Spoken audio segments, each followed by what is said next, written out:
Yay Media Group.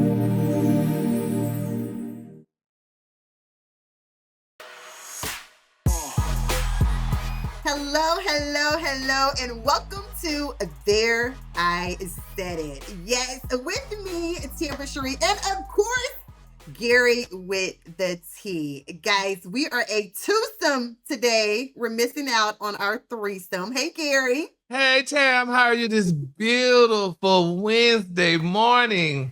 Yes, I am good. I am good. Guys, we drop new episodes every Wednesday. Make sure you are listening wherever you get your podcasts, whether it is on Spotify, YouTube, Apple, wherever you get your podcast. Gary, how was your weekend? How have you been doing? How's your week been going? Oh, my weekend, it was really nice. You know, honey, what did I do? I had some friends in from Dallas, and I did a movie premiere. I did a movie premiere. Matter of fact, we had that producer, director, and all that on today with us. But it was really nice. I did that, and it was just a nice weekend, you know, honey. It was nice and airish. It was cool, honey, and stuff. Because I love the cold weather. I don't know why people are like, oh, it's too cold.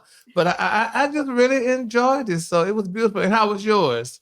My weekend was really good. It was really good. I was honored for 50 under 50, which is for people that have $50 under $50. I know, no, don't please, no. Oh.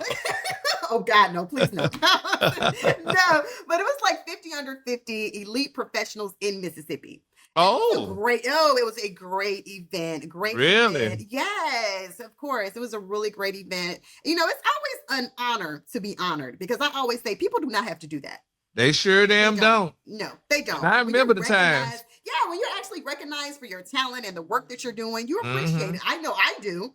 Oh, I appreciate that. I'm very appreciative of that. Yes. It was a great event. It was a great event. A lot of course, we do know Super Bowl is coming up, and the Kansas City Chiefs, they are headed back. Did you see Taylor Swift? No, I didn't see her. Mm-hmm. They are headed back. Philadelphia Eagles. So the Super Bowl is set. So definitely a lot of people talking about that. You probably did not watch any of that over the weekend, I'm sure. I was there putting my movie premiere, so God could kill it. I didn't even know Taylor Swift was in town. I don't even know she was on TV. But I will say, I know a lot of people, well, a good many people from Philadelphia. So I want Philadelphia to win. I don't want Kansas to win because I'm sick of them, and I'm sick of Taylor Swift here because she gonna wind up being at the game, I'm sure. You know she is. You know she is. So look, let's talk about this movie premiere because guys, Gary with the T is in a movie. And yes, honey. Oh. Yes, we want all the tea. Yes, we do. And we have the director, producer. He is joining us, Egypt. We're going to talk to him. Matter of fact, let's bring Egypt on. We want to talk to him because I want all the tea about Gary with the T in this movie. Hey, Egypt, how are you? I'm great. How are you guys doing? Fine. Doing good. Congratulations on the movie. Oh, thank you. And you know what, even more so, I just want to say thank you to Gary for making it so easy to direct him because I didn't direct it. It was Chet A. Brewster. He's the director and he did a great job working with Gary. It was real smooth because he's a natural, right? He just had to be himself. Yeah. I think y'all go throw a clip of him too. So that's going to be pretty good to see. I don't know about that. Don't put no clip of that. No, we want to see all the clips. Now, but you know what? Tranquil Inferno. Go ahead, Gary. But after I saw the movie, seeing the movie and stuff, I'm like, damn, hell, if I'd known it would have been that simple either, I would have been more open and would have even did more. Because, I mean, I'm sure they would have given me a lot more to do and stuff. But Egypt said, well, okay, I mean, they gave me, told me what they wanted to do because basically, me being a natural and it was new. Mm-hmm. But after watching the movie, I was like, maybe I guess as I get older and more relaxed and not as afraid, I said, I think I would it would have been more, honey, if I would have done a little bit more. But the part that I had in the movie was really good. The movie temp is amazing. I love Egypt. Once I saw the movie, I was like, God, this was really nice. I mean, putting that together and it's coming at a great time, even though it's not a Black history movie, but this is the best time for it to be played right now in schools, town, everywhere. People need to see this. And I'm not saying this because I mean it. It's really a good movie, but I'll let Egypt tell you more about it. But it's an amazing movie. So the film Tranquil Inferno. Thank you for that, Gary. The film is called Tranquil Inferno. It's a movie about Black Wall Street, but it's a little different. It's not just one of those, Black people had something, white people took it away. So when you're done, you're angry. You're like, I hate white people. It's not like that. this film is get you excited about what we can do to make our community better, because so many movies we have right now, even if they're good, when it's over, you feel like nothing, right? And right now, when people are so angry about, oh, what Trump is going to do or what this person is going to do, or it's like, but what's your plan though? Like, what are you going to do? Because you don't have a plan, then you're just angry, right? If your house is on fire and you're like, man, my house is on fire, you just look crazy. And right now, many of us look crazy rather than putting the fire out and making sure that the house will never burn again.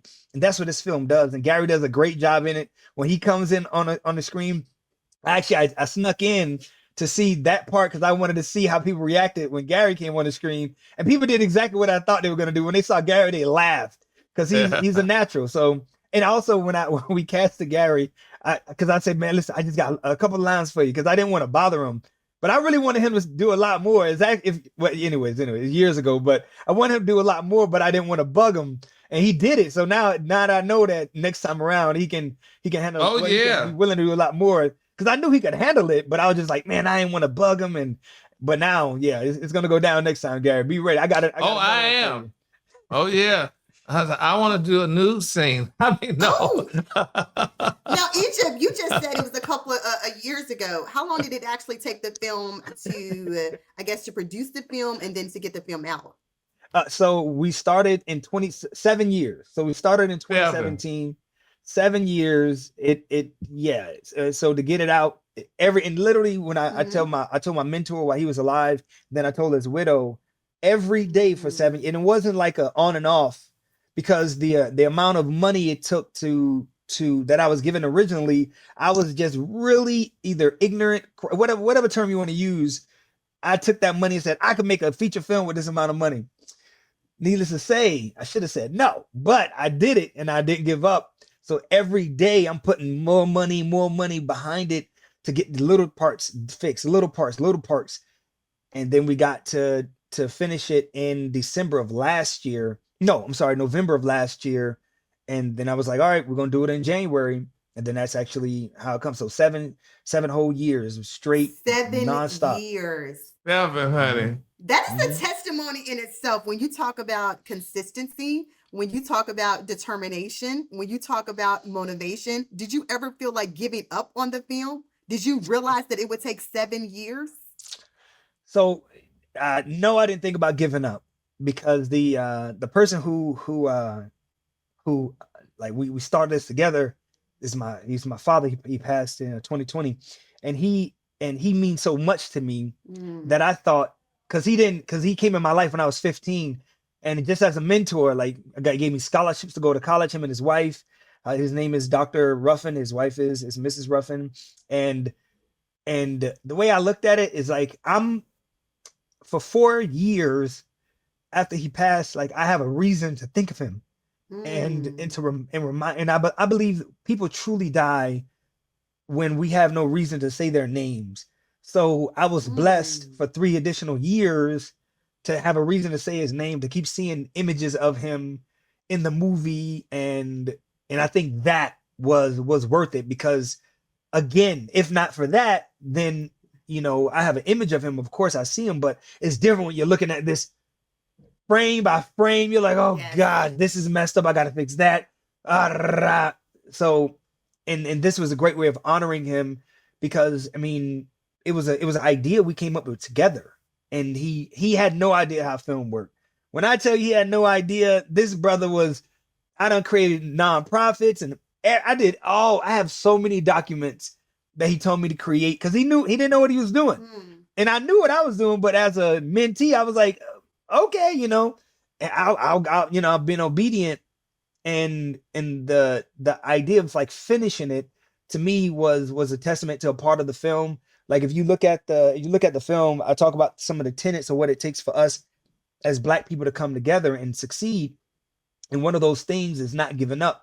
Like we'll have great businesses and great ideas, and then it might not go well. You might go 5 years, 10 years, and it don't work, and then you go, maybe God is telling me to give up. I was like, or maybe God is telling you to persevere, because who told you that it takes a certain amount of time to be successful? There are people that have been working at being successful for decades and then make it. That is true. It happens. But the thing is that we have so many brilliant ideas, so many things that we come up with on a whim. And then we'll try it a little bit. Nobody supports, some people support, and then we give up. Not realizing that you could find, you just got to keep pushing through, because every business does that. If you think about what I'm old enough to remember, Netflix was a DVD and CD business. Remember, it would be mailed to your house. You would get a little catalog. Yes. He too young. She don't remember that. She too young. Me neither. He too young too. But Netflix used to be a DVD service. It wasn't a streaming anything.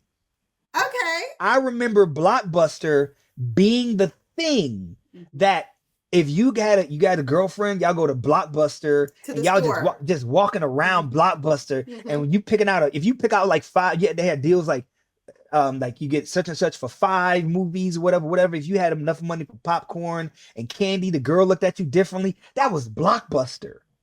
Blockbuster passed up on working with Netflix, right? Because they didn't see the vision. So think about how the people who own Netflix felt when Blockbuster was like, streaming it. Nobody's gonna do that. Look at how people are enjoying this store. But see, nobody saw that vision. But then look, what if Netflix would have gave up when Blockbuster said no? Now look at it. Now I say Blockbuster, people are like, what is? They don't remember the store at all. What is that? I say DVD and they're like, is that some type of AI program? But that gives you the understanding that if you just don't give up, you can see the fruits of your labor. But if you think there's a time limit, and social media makes it worse, because social media think, I'm gonna post this video and it's gonna go viral. You post it and 2 people show up, and one of the people was you and the other one was your mama.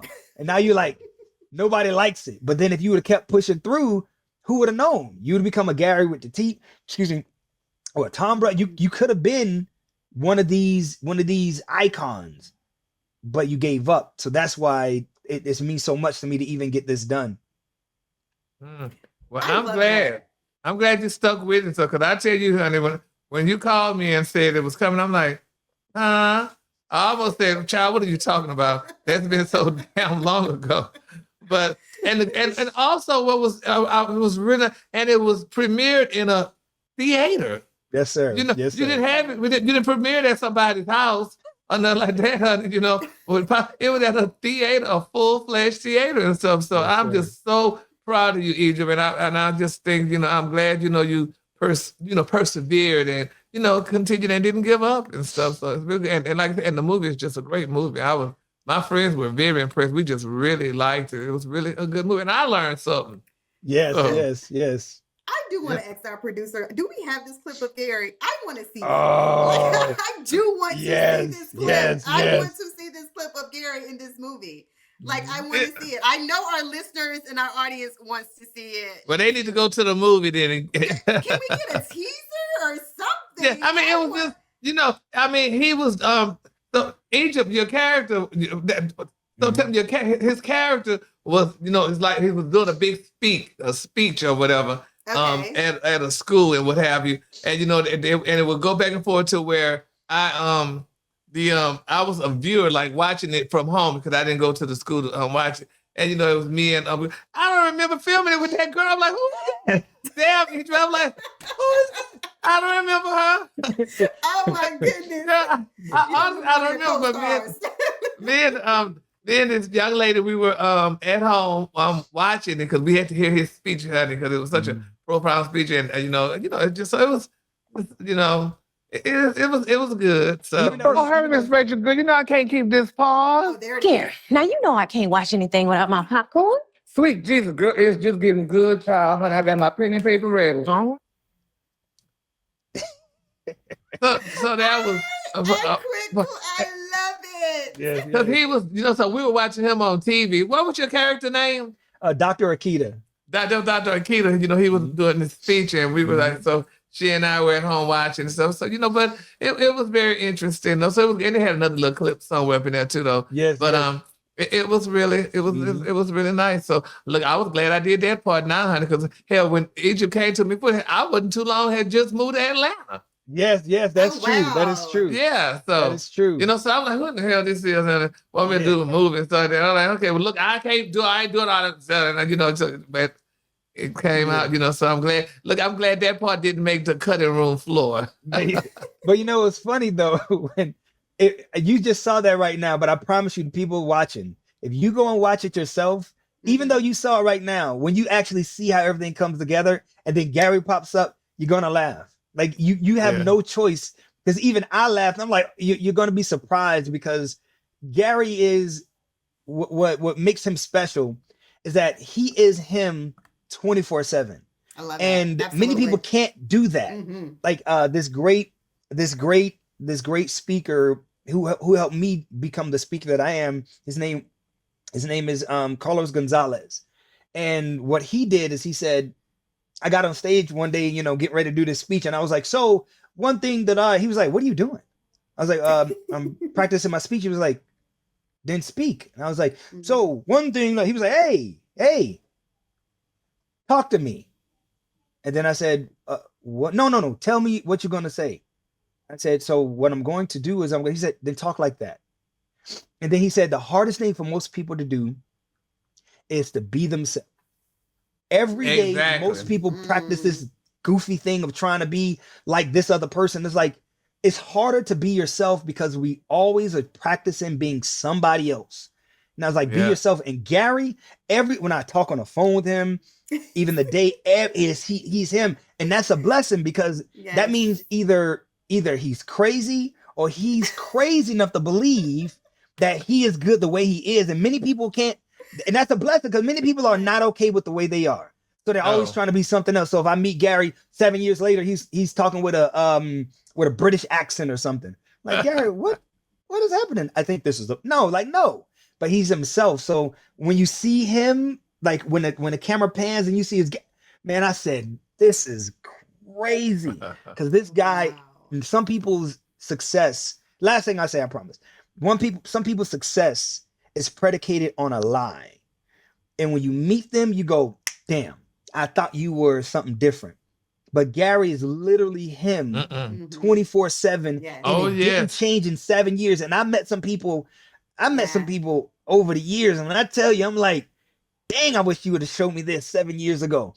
But or 5 or 10 years ago. But Gary, the whatever venture he goes into, I know it's going to be successful, because the gift that he has is being himself. And that makes a lot of other people feel comfortable, because then they see, like, wait, he's him. Oh, maybe I can be me. And when people are they become vulnerable, right? They start breaking down their walls. That's where great business is done. Because now when people feel like they ain't got to fake the funk, they can be in front of you. Like when I was talking to you about when I started writing all that stuff already, getting ready to send you the email, because I'm like, you're going to be the easiest person to sell. Easy. Because everybody who meets you, they're going to be like, what does he want? I promise you. I just want 10% or whatever help. Oh, yeah. We'll give you 10%. We'll give you 10. Start off at 5 and then go to 10. I love it. The name of the film is Tranquil Inferno. BlackWallStreetFilm.com. Is that where they can actually watch the film? Where can they watch the film? BlackWallStreetFilm.com. Okay, awesome, awesome. Anything else you would like to share with us while we have you here, Egypt? What's next?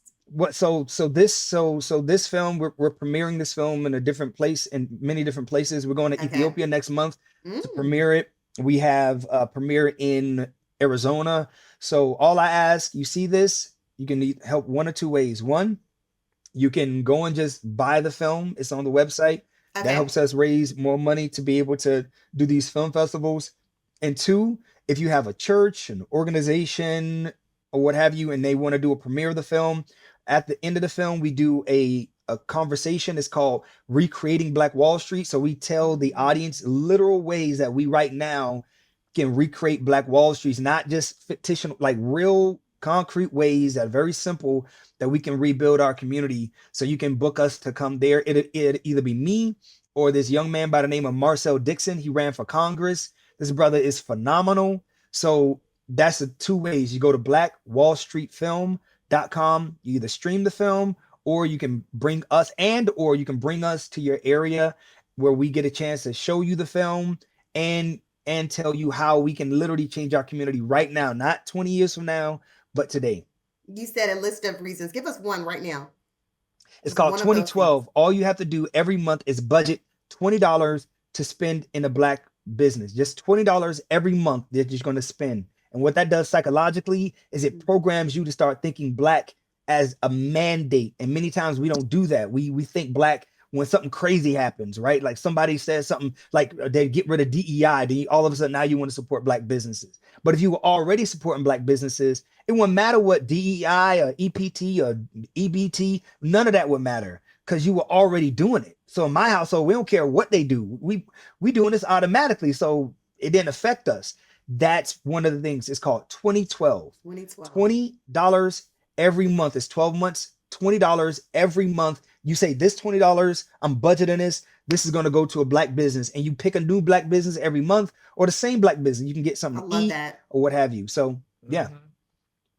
I love that. I love it. BlackWallStreetFilm.com. Egypt, I loved having you on this show. Look, I cannot wait to see the film. I am going to watch it. And yes, Gary, I'm going to check you out. I absolutely love it.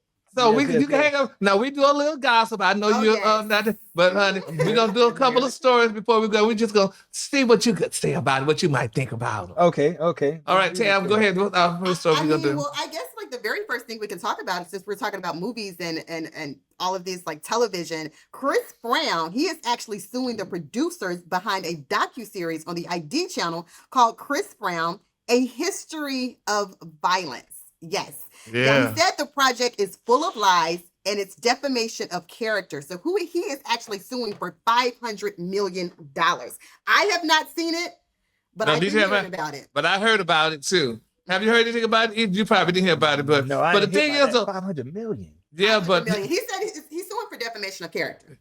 But the thing is, though, Tim. Now my thing is, for what I'm hearing, they say he cause I guess they take it because he had that little situation that he had with Rihanna, and I guess people trying to say it what it was. Yeah, but he said but I mean a big situation, a big domestic violence. Yeah, but a big documentary about it. They said no. Some people saying that's not really true, but I guess they riding off of that. But a couple of women, coming out saying things, but I don't know. It's just a sad situation though. So, but I guess you sue high and hopefully you land low, but get something out the deal. Maybe I don't know. I'll tell you this though, it doesn't make any sense because when you really start asking yourself a question, why is he so important to continue to knock down? You got to start thinking. He did that when he was 19. He's almost 30 now. And they're still knocking him down from something he did when he was 9. You know how many dumb things? Robert Downey Jr. was a junkie, right? Now he's Iron Man. And he's paraded all around Hollywood as he's special. But this guy is a junkie, right? Yeah. How on earth is Chris Brown being knocked down, right? After doing something years ago. All the things that he's done, all the people that he's made happy, right? Is completely ignored. And they're focusing on something he did when he was 19. If you pull up what I was doing when I was 19, I was pretty gangster, but maybe not 19. But if you go back before then, maybe I was like, 13, 14 or something, doing crazy stuff. And you use that to identify me now at 41, you would go like, well, what are they trying to really do to this brother's character to keep picking at him? So I look at it like that. I'm like, I think that either he's doing something powerful behind the scenes that they're picking at him about, or because it doesn't at 19. Not saying it's nothing though. Yeah. Well, with that being said, too, what about the situation with Diddy and Robert Sylvester Kelly, R. Kelly, and all that stuff? I mean, I don't know. Now, Diddy actually just filed a defamation lawsuit as well. Did you guys see that one? For $50 million. And this is actually against Courtney Burgess and Nexstar Media. Now, he is accusing them of spreading false claims about him for financial gain. According to People.com, the New York lawsuit alleges defendants fabricated claims about him, with News Nation actually broadcasting this, which further harmed his reputation and compromised that he does not have a right to a fair trial. 50 million. Yeah, well, 50 million, but hell, that ain't nothing compared to 500 million. I was thinking, I was like, I don't know. You need to get with Chris Brown lawyer. Exactly. Hell, that's some change, honey. Yes, but we, We saw the tapes and stuff, honey, but I mean, Diddy, alleged for what we say, now we did see the tape with Cass. we saw the tape and for what tape. But when he decided to try to file that lawsuit against that liquor company, baby, they say, "Oh, you did? Oh, okay." They say, "Well, while your ass sleeping, we finna dig up all kind of shit on you, and we're gonna get you back." And there he lands in jail, honey. But to say that tape was not supposed to be released, somebody got a copy of that tape and released it. And now, honey, Diddy is, having well, they say he got turkey and dressing and stuff during the holidays and stuff, but he's not eating all the delicious food he had when he was out. But we just got to keep him lifted up in prayer, honey. And you know what, too? And while we praying, y'all, Tam, we have this story. Let's continue to pray, y'all, for, I love him, though, honey, Dwight Howard. Egypt, have you heard about Dwight Howard? What happened to Dwight Howard? Oh, my goodness. Tell him what Roy said. So, former basketball wives star Royce Reed, which is actually the ex-girlfriend of Dwight Howard. The baby mother. They got a child together. She went on Cam Newton's podcast. And of course, they talked about a lot of things. But one of the clips that continued to go around and around and that is making headlines is she actually revealed that she witnessed Dwight Howard being intimate in bed with men multiple times, allegedly, after they would take mushrooms together. Now, she said that she never participated in taking the mushrooms. She would act like she was taking them, but she would not. But she revealed that she has witnessed, allegedly, reportedly, all of this. So that's what's making headlines. That's what making headlines. But now, this is the deal now. Okay, now, Tim, because now I'm kind of, this is what I was concerned about. Now, she said they were taking mushrooms and all that stuff. So I guess this girl was throwing her mushroom behind her back then where he didn't see her take the mushroom, number one. She just played like she was eating it and just played. But if you saw him being intimate with these damn guys and you stayed with them all this time, because they've been together for a while, now something is wrong with you then, honey, for one thing. Now, because I'm not about to see, honey, no guy that I'm messing with screw another damn punk, honey, and I'm going to stay with him? No, we finna break up. But you stayed there with him after you say you saw all this and stuff. But this is my thing now, because Miss Royce is very angry, and because she's a very angry, and I'm not mad at her for whatever situation. But he beat her to the punch though. After that queen came out and said, Dwight Howard was screwing her. After she came, Dwight Howard just said, "My hands are down, damn it. Yes, I did it. It was consensual." Yeah, but see, I think Gary hit it on the head, right? So they took the mushrooms and then, they took the mushrooms and they had sex, right? But isn't it weird? Those men had to already be there. You don't just take the mushrooms and all of a sudden men pop up. They were there. They already had to be there. So she was a part of this. So she's making it seem like it's I took mushrooms and then men magically popped up into the room, and he was like, "No." He was like, "Oh my God, you're having sex with Dwight Howard." No, those men were there. They all took mushrooms together, and they were all doing it together. Allegedly. Exactly, so for me, I'm sitting there like, when I hear stories like this, it all goes back to like, what relevance is she trying to attain by telling people this? And I'm not knocking her. I'm just saying, like, what did she have a book coming out? Did she have like something she's trying to sell? Because anybody who has common sense, just like what Gary popped up. I mean, to see you like, wait, you've seen this for all these years and you stayed with them? A lot of people online were definitely saying that. They were like, hold on, you stayed around all of this time after you, and she said she saw it multiple times. It was not like it was the very first time that she saw something and she left. She was saying that, and I wanted to, you know what, I did not see this interview, but I definitely wanted to know more, because I was like, what did she explain why she stayed? Was there more to the interview? Was there more to, like, it had to be more, because people were definitely saying, but you stayed around for this. Like, what? Yeah, y'all didn't break up the next day or nothing. Exactly. You stayed in the relationship. Because you said multiple times that you saw this. To end this, hey, he one of my favorite players. Moving along, honey. I don't hate on Dwight Howard at all. That's my dude. Duly noted. So Snoop Dogg, guys, okay, so he did take to social media to say that he is still a black man, black people need to learn to not tear each other down, but pick each other up. And he said one thing, he said that people can not hate enough on him because he's built very different. So he said he is full of love. And he says, you know what? He's told people kind of like, get your life right and stop focusing on his life. Now, Egypt, that's along the lines that you, with the black. But here's the thing, right? Snoop, I guess this is in regards to him performing for the inauguration of Trump. Yes. But here's the funny thing about that. I was watching this video where their first inauguration for Trump, 2017, and he was calling black people who were doing that, and all that stuff. So what I would say this, because I don't knock down black people. What I would say to this is that now he has an opportunity to see how people reacted, how he reacted to those individuals like Chrisette Michelle, who was canceled, and be able to say, now let me go and give her grace. Yes. He did something that was for her career, making money. So now if I was him, I would do a feature with her or something and show her grace, because we got to recognize in our community, we can't go out here saying which white is better than the other white in order to make them feel good. And then when our community gets against us, we need to be able to say, look, all right, I don't care if it's Trump, Biden, whoever, we need to be together, because now look at where he is. Now, what if our community turns against him now?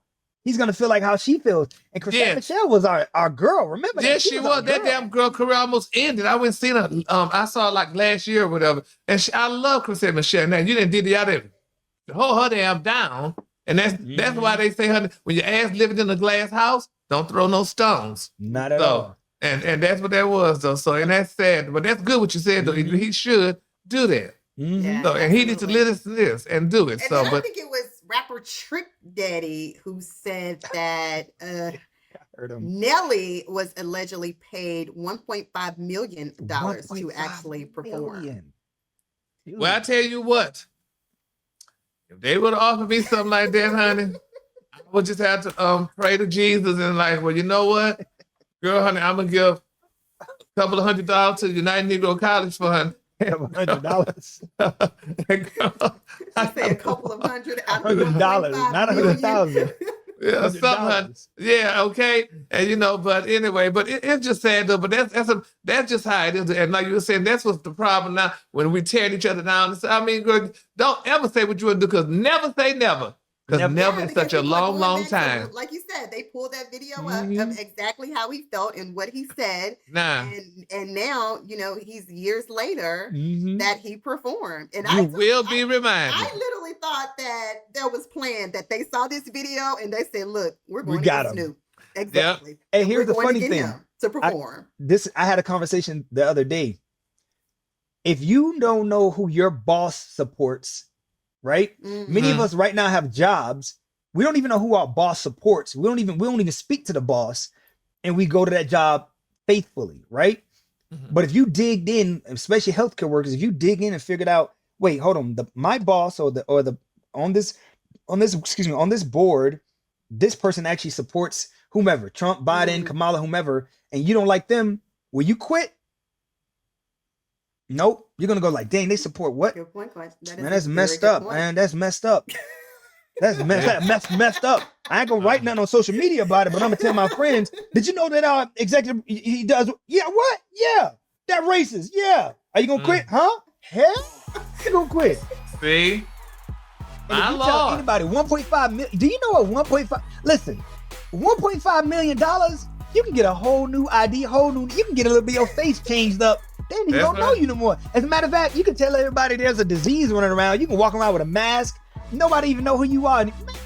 Please. Yeah. And that's what he said Nelly was paid. So I don't know. Snoop was probably paid. But Snoop got paid down more if that's the case. That's probably why he was smoking when he was saying all this. He was in the car. He was swinging. And didn't give a damn. And he did not care. Because what the hell y'all thought, honey? So anyway, Tam. Egypt, thank you for Thank you, Egypt. Like, yes. Yes, I have loved the conversation. I've loved the conversation. Guys, I know. Gary, look, make sure you guys check us out every week, every Wednesday. We drop a new episode of the podcast, wherever you listen to your podcast, whether it's on Spotify, you can watch us on YouTube. So just in case you just want to see us and all of that, but make sure you subscribe as well to the podcast. There I Said It. Egypt, we have enjoyed you. You kind of fit in around here. Yes. Appreciate it. Yes, Lord. Well, Egypt, don't forget, tell us again how they can find the movie. Go to blackwallstreetfilm.com. blackwallstreetfilm.com. And it's on the screen, so there you have it.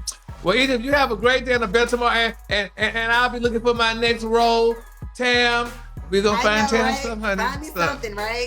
Yes, Find me love. something. Guys, enjoy the rest of your week. Enjoy it. Thank you. We'll see you next week. Bye. Tuning in. Bye-bye. Bye.